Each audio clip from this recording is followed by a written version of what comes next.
Bom dia. Bom, gente, o tema para o nosso estudo de hoje eu dei o título de Uma Nova Vida em Cristo Jesus.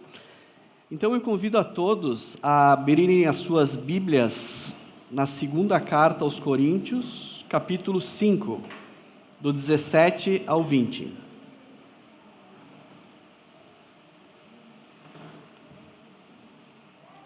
Segundo a Coríntios, 17 ao 20.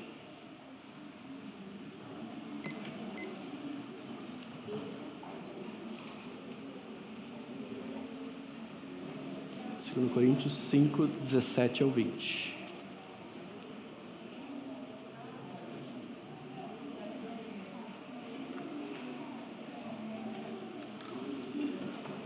Todos acharam?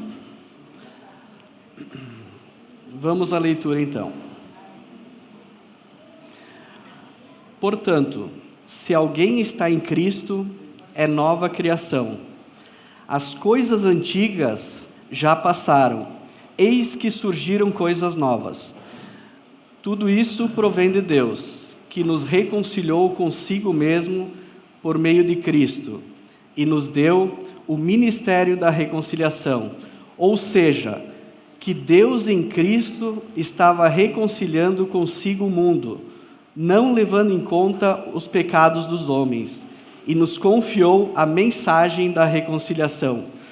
Portanto, somos embaixadores de Cristo, como se Deus estivesse fazendo o seu apelo por nosso intermédio. Por amor a Cristo, suplicamos, reconciliem-se com Deus. Vamos orar, pessoal. Senhor, nosso Deus, Pai querido e Pai amado e todo-poderoso, que alegria, Senhor, podermos estar aqui hoje, reunidos como igreja, falando a Tua palavra, Senhor. Essa palavra que edifica os nossos corações. Que a partir de agora, Senhor, o Senhor quebrante o coração de cada um de nós e que possamos absorver essa mensagem e, principalmente, Senhor, aplicá-la em nossas vidas. Muito obrigado, Senhor. Te agradecemos, Pai, e te louvamos, Deus, em nome de Jesus. Amém. Perfeito, gente. Então, pessoal, a primeira e a segunda carta aos Coríntios, né? Ela foi escrita pelo apóstolo Paulo. E essa é uma igreja que foi fundada por ele mesmo, após a sua passagem por Atenas. E como sabemos, a igreja de Corinto, ela foi a igreja que mais deu trabalho a ele. Ainda bem que nós, né, aqui da Aliança Bíblica de Farroupilha, nós não damos trabalho nenhum para o Diogo, né? É tudo tranquilo, tudo certo, né? Pois bem. E é muito legal, né? Porque aqui na Aliança a gente fala muito em ser uma família, e isso é muito mais do que ser uma simples instituição religiosa. E Paulo, nessa igreja, ele tem essa preocupação com os membros. Não é um negócio em si, e sim é um relacionamento íntimo, um relacionamento com toda a igreja em geral, né? E nos versículos que nós acabamos de ler, nós vemos essa preocupação de Paulo em mostrar que ser cristão é mais do que apenas falar ou participar. Ser cristão é ter uma nova vida em Cristo. Podemos perceber aqui de uma forma muito clara de que se você está em Cristo, você é uma nova criatura. Ou seja, as coisas antigas já passaram e tudo se faz novo. Como está descrito no versículo 17. Portanto, se alguém está em Cristo, é nova criação. As coisas antigas já passaram, eis que surgiram coisas novas. Mas então vamos lá. O que seria essa nova vida em Cristo? Se nós fizermos uma enquete nas ruas, mais de 90% dos entrevistados vão dizer que Jesus sim, Jesus existe e que acredita nele. Só que a maioria dessas pessoas confundem essa nova vida pelo fato de pertencerem a alguma instituição religiosa, dizendo que faz parte de uma igreja tal, ou então que segue a religião herdada pelos pais. Só que pertencer ou frequentar uma igreja não é ter uma nova vida em Cristo. ou então o fato de ter sido batizado. Ninguém pode ter uma nova vida se passou por um ritual religioso, sem o entendimento do que significa ser essa nova criatura. Não é o fato de fazer uma oração bonita, carregar uma Bíblia embaixo do braço, dar esmola ou contribuir com o dízimo, que demonstra que somos essa nova criatura. Tudo isso tem sim a sua importância no conjunto da obra em geral, mas isso não representa uma nova vida. Mas então, o que seria essa nova criatura? Primeiro, é preciso crer no Filho de Deus como nosso Senhor e Salvador. Precisamos depositar toda a nossa confiança em Jesus, e não em Paulo, em Pedro, em Maria ou até no pastor. É preciso depositar toda a nossa confiança exclusivamente em Jesus. Crer em Jesus não é apenas saber que Ele existiu. Não é recorrer a Jesus quando nós estamos doentes ou com algum aperto financeiro, ou então com uma crise no relacionamento. Crer em Jesus é saber que Ele, sendo Deus, Ele se fez homem, se fez carne e veio ao mundo por amor a nós, para assumir o que, pessoal? O nosso lugar, carregando na cruz todos os nossos pecados para nos dar a vida eterna. Quando cremos Jesus dessa forma, aí recebemos uma nova vida. E detalhe, né? Uma vida totalmente diferente, porque esse poder dessa nova vida, ela não vem de nós e não vem de ninguém. Ela vem do próprio Deus. Segundo, a nova vida em Cristo, ela passa pelo arrependimento, pois ninguém pode ser salvo, a não ser que reconheça que é um pecador, e que não pode ser salvo por si só. Nada pode salvá-lo, nem por suas obras, nem por sua igreja, nem pelo seu pastor, pois todos nós pecamos e fomos destituídos da glória de Deus. Isso não sou eu que estou falando, gente, isso é a palavra de Deus. Mas então, vamos ver um detalhe aqui. Então, qual é a diferença entre arrependimento e peso na consciência? Bom, antes de conhecer a Cristo, por exemplo, no meu negócio, né? E aqui muitos talvez poderão se identificar com isso. Ainda mais quem trabalha com comércio, ou na área de vendas, ou prestação de serviços, né? Se precisasse contar uma mentirinha, que na verdade não é uma mentirinha, né? É uma mentira. Se fosse para fechar um negócio, a gente contava uma mentira, sim. Não vamos ser hipócritas, né? Mas o que eu tinha, na verdade, esse sentimento que vinha depois, na época, era um peso na consciência. E não um arrependimento verdadeiro. Depois que conhecemos a Cristo, eu e minha esposa, a gente viu que Ele sim era o nosso Salvador, mas também era o nosso Senhor. A gente deu o nosso negócio para Jesus, gente. E mesmo que estamos passando por dificuldades, muitas vezes, quem tem negócio próprio, a gente sabe que às vezes as coisas são difíceis. Nós não fizemos mais isso. E adivinhem, Deus tem nos abençoado desde então. Ele honra com quem honra a sua palavra. Por quê? Porque nós estamos sendo fiel a Ele. E paramos de praticar o que vínhamos praticando. Porque a mentira, ela tem que ser definitivamente extinta na vida de um cristão. Mesmo que isso, em um certo momento, acarrete uma perda financeira ou algum tipo de negócio. A gente tem que ter essa consciência. Mas então, o que vem a ser essa nova vida, essa nova criatura? O primeiro ponto, como foi falado então, é crer em Jesus como seu Senhor e Salvador. E para entender melhor, nós devemos olhar para onde tudo começa, como diz nos versículos 18 e 19. Tudo isso provém de Deus, que nos reconciliou consigo mesmo por meio de Cristo e nos deu o ministério da reconciliação. Ou seja, que Deus, em Cristo, estava reconciliando consigo o mundo, não levando em conta os pecados dos homens, e nos confiou a mensagem da reconciliação. Esse é o primeiro ponto, pessoal. E o segundo ponto, eu já dei uma ênfase aqui inicial, mas é o quê? É um arrependimento, mas é um arrependimento verdadeiro. Porque a junção de Jesus como meu Senhor e Salvador, mais uma vida de arrependimento, ela gera o quê? Gera uma vida abundante. Então, aqueles prazeres que antes, nós tínhamos um certo prazer que tínhamos antes, não temos mais prazer agora. Aquilo que era prioridade para nós no passado, agora não nos dá mais prazer, pois o nosso prazer agora está em Deus e nas coisas que o agradam, nas coisas eternas.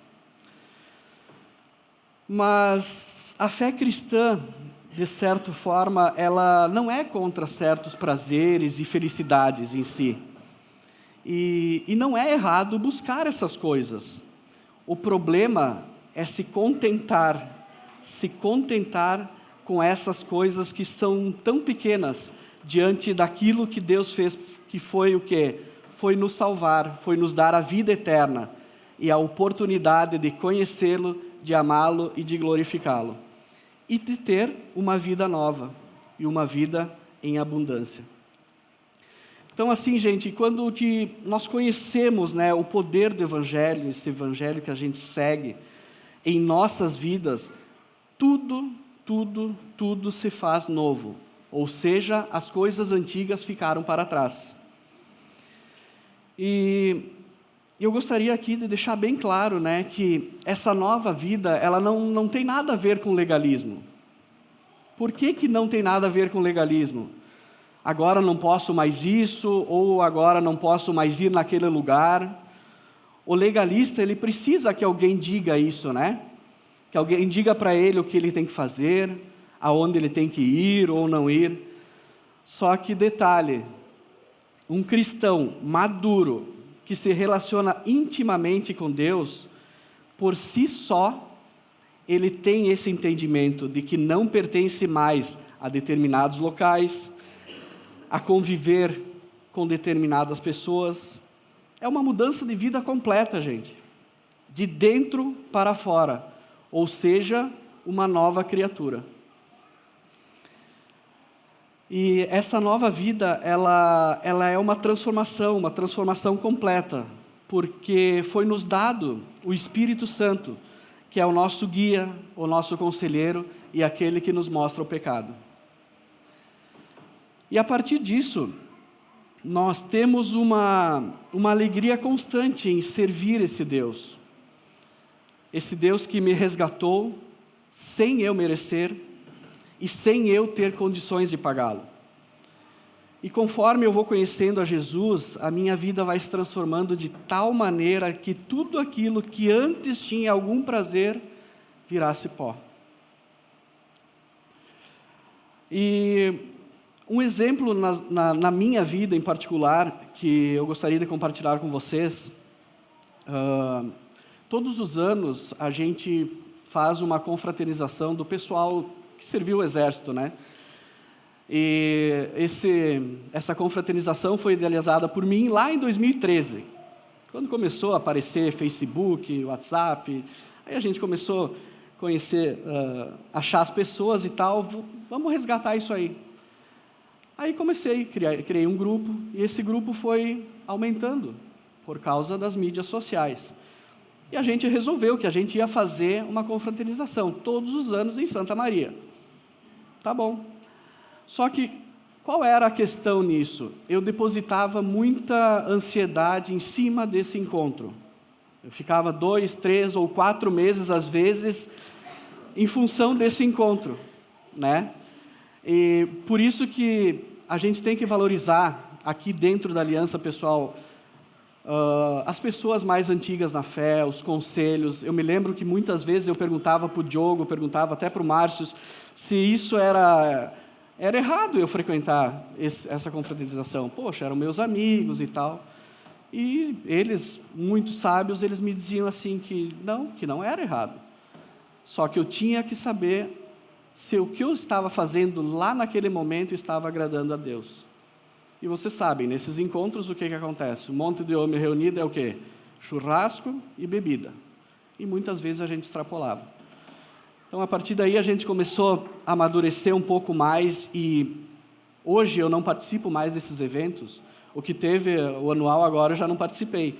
Mas aqui a gente se reúne, a gente tem ainda uns amigos aqui, só que é algo totalmente diferente. Ou é na casa de um, ou é na chácara de outro. Hoje a gente já leva as famílias. Então já é uma coisa que mudou de dentro para fora. E toda aquela ansiedade que eu depositava naquilo foi deixado para trás. Então por isso que eu gostaria de relatar isso aí para vocês, para ver que todos nós, né, temos essas situações e pode ser mudado com o tempo, com o amadurecimento, né? E essa nova vida, gente, essa nova criatura que nos tornamos, ela não é algo chato assim e sem valor. Ela é uma vida maravilhosa e empolgante, onde tudo, realmente agora tudo faz sentido. Ou seja, é uma antecipação da vida eterna. Deus nos dá uma pequena amostra do que vai ser quando fizermos morada com Ele. E essa nova vida, ela está acessível a todos, porém, a todos aqueles que crerem no Senhor Jesus como seu Senhor e Salvador, e que se arrependerem verdadeiramente dos seus pecados e tiveram uma vida transformada. E no versículo 20, pessoal, então, vem a cereja do bolo. Vamos ler juntos aí.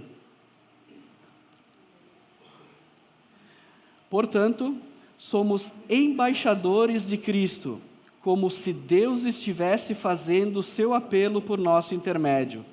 Por amor a Cristo, suplicamos, reconciliem-se com Deus. Olha só, ela mostra então, através desse versículo, a nossa responsabilidade nesse processo, de sermos mensageiros de Deus. O Vanderlei, na oração inicial, ele comentou que é um privilégio participar da ceia do Senhor. Aqui nós temos um privilégio sem igual de levar o Evangelho às outras pessoas, que assim como nós, estavam perdidos e foram achados. Então, gente, diante de tudo isso, né, que foi falado, hoje é um dia especial, é um dia de ceia, né? E olhando para essa mesa aqui, a pergunta que nós devemos fazer é: Jesus é somente o meu Salvador? Ou Ele é o meu Salvador e Senhor sobre a minha vida? A resposta para essa pergunta, ela vai estar no arrependimento de cada um de nós. E uma pequena reflexão que eu gostaria de deixar com vocês aqui. Eu posso afirmar que tenho buscado me arrepender dos meus pecados e mudar para uma vida que reflete o amor de Deus? Então, essa pequena reflexão que a gente possa levar para nossas casas durante essa semana. E se algum de nós tem alguma situação que ainda demande, né, um arrependimento sincero, peçam a Deus que com certeza Ele vai nos orientar, vai nos guiar nesse caminho. Certo, pessoal? Vamos orar então? Senhor nosso Deus, Pai querido e Pai amado e todo-poderoso, muito obrigado, Senhor. Muito obrigado por nos permitir estar em Tua santa presença, Pai, nesse dia tão especial, Pai. Que essa mensagem, Pai, de 2 Coríntios fique impregnada em nossos corações, Deus, e que a gente possa não só ouvir, mas colocar em prática as palavras, Deus. Nos ilumine, Pai, nos capacite e nos guie, Senhor, para que possamos, cada dia mais, Te louvar, Te exaltar e, principalmente, Senhor, falar de Ti para as pessoas. Muito obrigado, Pai. Te agradecemos, Senhor, e Te louvamos, Deus, em nome de Jesus. Amém.